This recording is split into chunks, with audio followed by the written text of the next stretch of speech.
In a fight that feels like Mr. Perfect versus Ric Flair over in Raw, this seems like a loser leaves town. We have Hawaii's Maki Pitolo taking on Serbia's Dusko Todorovic. And listen, I look at this fight and I cringe because these guys, they're 5 on in, it's bad. They're 2 or 3 on in, it's bad. For Dusko, you look at his last 2 fights, loses to Punahele Soriano by knockout, loses to Gregory Rodriguez by decision, gets lit up in that fight. For Maki Pitolo, it's 5 on in, let's have fun with it. Loses to Callum Potter in his UFC debut. He was supposed to fight Takashi Sato, missed weight, Takashi weighed in, his father just passed away. Like, it was a bad scene, it really was. It tugged at my heartstrings, that's why I mention it. Then he beats Charles Byrd, who was no longer in the UFC after that. Okay. Loses to Darren Stewart, loses to Impa Kasanganay, loses Julian Marquez in the 3rd round by submission. For Maki Pitolo, it's been a weird run. I mean, his record right now is 13-8. There's spots in the UFC that I just sit and look at and I go, okay, but why isn't Albert Tumanov in? But Maki Pitolo, and I mean no disrespect by that, but in terms of caliber of fighters and where guys are at in their career, look at the way that Albert Tumanov looked when he boxed Scott Sigmund at Triller Triad Combat. Hell, the guy has a win over Lorenz Larkin in the UFC. Bring him back. Sign him. Albert Tumanov. Either way, I'm fired up about that. Didn't Alan Jouban beat him? Yeah, no, he beat Alan Jouban. Okay, I just remember they fought. He fought Alan Jouban, and he fought, who else was it? Not Kamaru Usman, Leon Edwards. But that's neither here nor there. When I look at this fight, Matt, both of these guys have one giant fatal flaw, and for Dusko, it's more so than for Maki Pitolo. That giant fatal flaw is the fact that he has a giant head, and he blocks punches with said head, and that is a huge red flag. Dusko Todorovic's striking defense is some of the poorest in the UFC, and it's at a 48% clip, and that's bad. That's really, really bad. And it's not just his UFC fights. Look at his fight against Michel Pereira, if you want an example, before they were in the UFC. Dusko gets backed up to the cage, stands there and eats a bunch of shots and gets finished. It's bad. You sound like Stephen A. Smith describing Kwame Brown. He's got small hands. He can't catch the ball. He can't put a post move to memory. He can't finish. Like, let's try to spin this in a more positive light, shall we? Dusko, he's a pretty good offensive fighter. Like, when he's moving forward, going downhill, he's a tough fighter to deal with. And listen, I mean, if I didn't have my glasses on and I really kind of look from afar, it kind of looks like Dustin Poirier without the tattoos. I was thinking, who's that guy who posts the picture of, like, his watch every morning about how early he wakes up? He's always, Mark Wahlberg? No. I don't know what his name is. He hangs out with Joe Rogan. They talk about eating elk meat, I think. I don't know. Dusko is a very odd fighter, and this time I'm just going to set everything up. This should be a main event of a Contender Series fight night. Without a doubt. Loser goes home, and it's going to be a wild fight. The problem with Dusko, and you did say it perfectly, he has no striking defense. He has great offensive striking, but he's one of those fighters who the second he starts feeling himself, the hands start coming down. And yes, it helps you offensively because it's harder for your opponent to see the shots coming up from your hip, but it does leave your head wide open. And with Dusko, he's not somebody who has the footwork to get in and out of the pocket fast enough to where I'm comfortable with his hands being down by his side. Like Wonder Boy, for instance. Stephen Thompson can fight with his hands down by his hips. You know why? Because he's darting in and out of the pocket consistently. Whereas Dusko, he's going to get in, throw his strikes, and Teddy Atlas always says, oh, you don't wait around for the receipt after you pay. Dusko waits around for the receipt every time. It's like he admires his own work after he gets it off. And against Maki Pitolo, listen, I think Dusko's the more talented guy. I think he's probably the more technical striker out of the two. But if your fatal flaw in your game is, I get hit by looping power shots, Maki Pitolo is probably not the guy you want to be fighting in your I might be going home fight in the UFC. And with Pitolo, it's really weird because his fatal flaw is very different, but he does have one.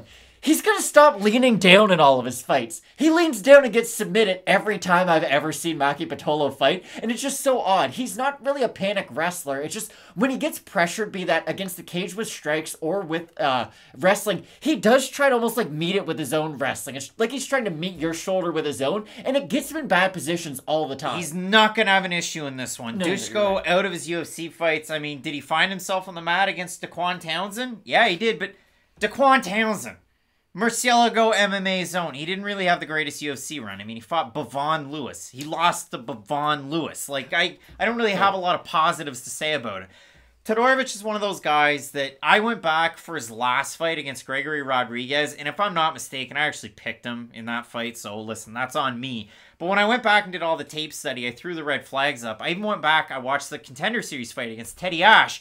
Dusko has a lot of success early, and then in the third round, Teddy Ash went, well, this isn't a unified fight, because I've only ever fought for unified MMA. I'm just going to put my head right there in his chest, push forward and hit him, and it worked. And he blocked shots with his face. Like, that's just, when you look at numbers, and they're just numbers on a page, and again, Todorovic, 54% striking accuracy, as I mentioned earlier, 48% striking defense. The accuracy's not bad.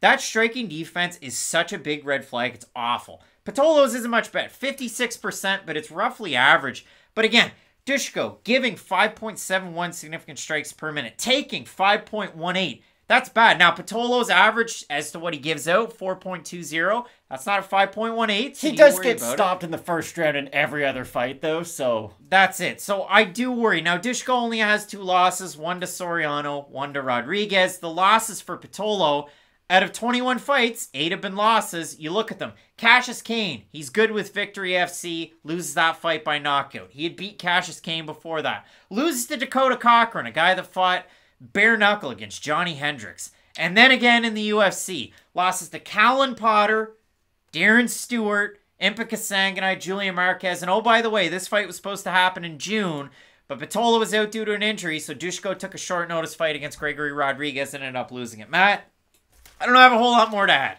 I'm going to bring up the odds for this one. Pitolo opened a plus 200. He's a plus 140 right now.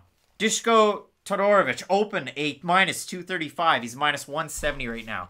The Tapology votes for this one, they're going to be silly. You know they are. Yeah. Look at that. 1,175 total votes, 77% Todorovic, 34% by decision, 57% by knockout. For the 23% that have Pitolo, 36% by decision, 53% by knockout. I think if Maki Pitolo decides to put his wrestling shoes on for this fight, I don't think he will. That's where it gets really interesting, because I think he wins a fight that way. I know, I went through saying Todorovic has bad striking defense, but his striking's the best part of his game, and it's what got him to the dance. Whoever moves forward is probably going to win this fight. The problem is Pitolo hasn't really shown his wrestling capabilities against many top-level UFC guys. Just, it's been a struggle for him to at least secure the takedown. And with Todorovic, he's got like a weird body for this weight class. He's kind of like Alexander Volkanovski, to where he's not big, he's not small, he's just compact for the weight class, and I think it's going to be tough taking Todorovic down, especially if he's the one pressuring Pitolo up against the cage. The problem with Pitolo is, he just gives up ground way too much. Like, he doesn't... Okay, I'm not going to absorb your combo, and now I'm moving forward. His only way to get any...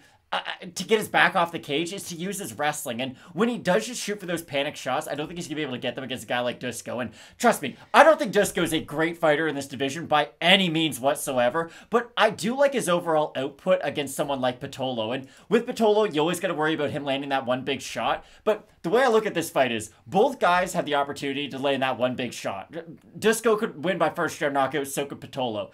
I do at least like the output of Dusko slightly more. And if he can avoid that big shot, he should be able to start ramping up those numbers as the fight goes on. I can't wait for the haha, you guys are idiots, whatever, all those comments that are out there for this video. And please do, because if you know something that I don't about this fight, please share it with the class, because it's as simple as the loser goes home, Ric Flair goes to WCW, Mr. Perfect stays with WWE, CM Punk retains the title, and Jeff Hardy goes home. Matt Hardy versus Edge, wherever you want to slice it, that's how weird this fight is. I like Todorovic with his volume, where Pitolo hasn't matched that in the UFC. And again, could he sync something up? Sure. I think, again, if he starts to wrestle early, maybe wait. If the first round ends, Pitolo was wrestling, boom, I like Pitolo. But for me, in this one, I like the consistency of the striking output of Todorovic, and that's it. I'm going to sit here, I'm going to watch this fight, and then I'm going to move on to the next one. Exactly. This is going to be a fun fight, so don't part any of your hard-earned money on it. Yeah, I like Dusko, though. It should be a really fun fight to watch. Both of us going with Serbia's own Dusko Todorovic. In this one, you let us know down below who you have. And if we're totally wrong,